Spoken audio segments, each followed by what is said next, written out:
pong salamat. Sana po meron po tayong natutunan sa storya po ni Ton.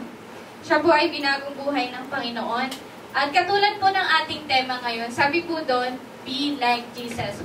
At katumbas po ng pagiging katulad ni Kristo ay ang pagsunod. Right? Be like Jesus, we had to obey.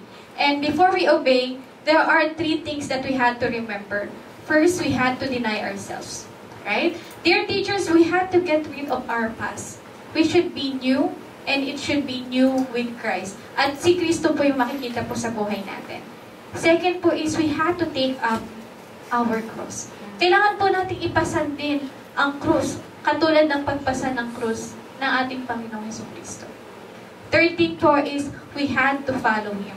Katumbas po ng ating tema, be like Jesus. We had to follow Him whatever it takes. It may cost our lives, mga bagay sa atin na meron ngayon, but sabi doon, it worth it. Kasi meron tayong Kristo sa ating buhay. So once again, proselyte, We follow the light. we follow the light. And that light is?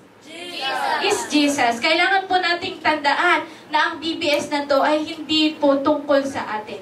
Ito po ay tungkol sa liwanag ng sanlibutan. At yun lamang po ay si Kristo. Kaya po marami pong salamat, dear teachers.